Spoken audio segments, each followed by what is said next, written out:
আসসালামু আলাইকুম। আমাদের চ্যানেলে স্বাগতম। আজকে আবার হাজির হয়েছি নতুন একটা ভিডিও নিয়ে। আজকের ভিডিও, গর্ভাবস্থায় সারাদিন শুয়ে বসে থাকলে বাচ্চার মাথা কি বড় বা লম্বা হয়ে যায়? তাছাড়া বাচ্চা কি অতিরিক্ত ওজন ধারণ করে? সবকিছু ভিডিওতে থাকছে, শেষ পর্যন্ত দেখুন। ভালো লাগলে চ্যানেল। গর্ভাবস্থায় আবার একটা সময় যখন গর্ভবতীকে বিভিন্ন ধরনের শারীরিক পরিবর্তনের মধ্য দিয়ে যেতে হয়, তখন গর্ভবতীর শরীর এতটাই দুর্বল থাকে যে কোনো সময় ঘুম আসতে পারে।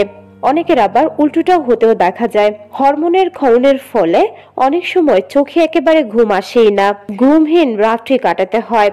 অনেকে তো গর্ভাবস্থাকে অসুস্থতা ভেবে সারাদিন শুয়ে বসে থাকতে চায়। যেহেতু গর্ভাবস্থায় আপনার শারীরিক অনেক পরিবর্তন ঘটে, তাই শরীর দুর্বল লাগাটা স্বাভাবিক। বিশেষ করে গর্ভাবস্থার প্রথম 3 মাস আর শেষের 3 মাস। শুরু থেকে যখন হরমোনের পরিবর্তন খুব তাড়াতাড়ি হয় আর আপনার শরীরে ছোট্ট একটা প্রাণ আস্তে আস্তে বড় হতে থাকে, তখন আপনার শরীর এটা নিতে পারে না। শুধুমাত্র আপনার একার জন্য কাজ করে না বলে তখন আপনাকে একটু বেশি কাজ করতে হয়, যার ফলে খুব দ্রুত আপনি ক্লান্ত অনুভব করবেন। তাই ঘুমানো বা বিশ্রাম নেওয়াটা জরুরি। ঠিক একইভাবে গর্ভাবস্থার শেষের দিকে গর্ভের বাচ্চা প্রসবের জন্য প্রস্তুতি নেয়। এ সকল কারণেই গর্ভবতীকে একটু বাড়তি পরিশ্রম করতে হয়। তাই যে কোনো সময় ঘুম আসাটা স্বাভাবিক। আর এই ঘুমানোটা দেখেই অনেকে হয়তোবা কমেন্টস করে বসতে পারে, আপনি এত বেশি কেন ঘুমাচ্ছেন? আপনার গর্ভের বাচ্চার মাথা লম্বাটে হয়ে যাবে বা মাথা বড় হয়ে যাবে, এমনকি গর্ভের বাচ্চা অতিরিক্ত ওজন ধারণ করবে, যার ফলে আপনি নর্মালি কখনই বাচ্চা প্রসব করতে পারবেন না। আসলে কি এ সকল কথার কোনো ভিত্তি আছে? সরাসরি বলতে গেলে না। তবে অতিরিক্ত ঘুমের ফলে গর্ভের বাচ্চার এবং গর্ভবতীর কিছু তো ক্ষতি হয়ই। সারাদিন শুয়ে বসে থাকার কোনো প্রশ্নই নেই। যেহেতু গর্ভাবস্থা কোনো অসুস্থতা নয়, তাই নিজের স্বাভাবিক জীবনের কার্যকলাপ বা কাজকর্ম চালিয়ে যাওয়া বা অ্যাক্টিভ থাকাটা জরুরি। গর্ভাবস্থায় 9 ঘন্টার বেশি ঘুমালে গর্ভের বাচ্চার ক্ষতি হতে পারে বা গর্ভাবস্থা ঝুঁকিপূর্ণ হয়ে যাওয়ার সম্ভাবনা বেশি।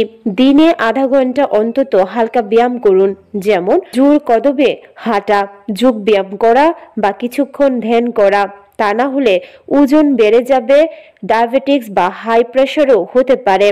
এছাড়াও ঘন ঘন প্রস্রাবের সমস্যাও হতে দেখা যায় গর্ভাবস্থায়। নরমালি বাচ্চা প্রসব করাতে, তাছাড়া মানসিক চাপ কমাতে, রক্ত সঞ্চালন বাড়াতে আর প্রসবের জন্য শরীরকে প্রস্তুত করতে হালকা ব্যায়াম বা হাঁটার কোনো জুড়ি নেই। হালকা ব্যায়াম করলে ভালো ঘুমও হয়। তাছাড়া বাচ্চা যত নড়াচড়া করবে, গর্ভস্থ সন্তানের বৃদ্ধিও ভালো হবে। তাই বলে খুব বেশি ভারী কাজ, পরিশ্রমের কাজও করা যাবে না, কিন্তু শরীরকে নানাভাবে সচল রাখাটাও জরুরি। অতিরিক্ত ঘুম যেমন ভালো না, তেমনি গর্ভাবস্থায় কম ঘুমানোটাও একেবারে ভালো নয়। এমনিতেই শরীর খুব ক্লান্ত থাকে, তার সঙ্গে কম ঘুমালে স্বাস্থ্য ভেঙে যেতে পারে। কাজেই গর্ভাবস্থায় 7 থেকে 8 ঘন্টা ঘুমানোটা জরুরি। তবে যারা নরমালি বাচ্চা প্রসব করাতে চান, তাদের কিন্তু অতিরিক্ত ঘুমানো যাবে না বা কমও ঘুমানো যাবে না। নিজের শরীরের প্রতি যত্ন নিতে হবে, তাহলে নরমালি বাচ্চা ডেলিভারি করানো সম্ভব। অতিরিক্ত ঘুম বিপদ ডেকে আনতে পারে। হবু মা যদি দিনে 9 ঘন্টার বেশি ঘুমায়, তাহলে গর্ভস্থ সন্তানের জন্য ঝুঁকির কারণ হয়ে উঠতে পারে। গর্ভাবস্থায় গর্ভবতীর পেটের আকার বড় হয়ে যেতে পারে, যা শারীরিক অস্বস্তির কারণ, এবং হরমোনাল নানা পরিবর্তনের কারণেও গর্ভবতী একটু বিরক্তিকর অবস্থায় বা অসুস্থ হয়ে যেতে পারে।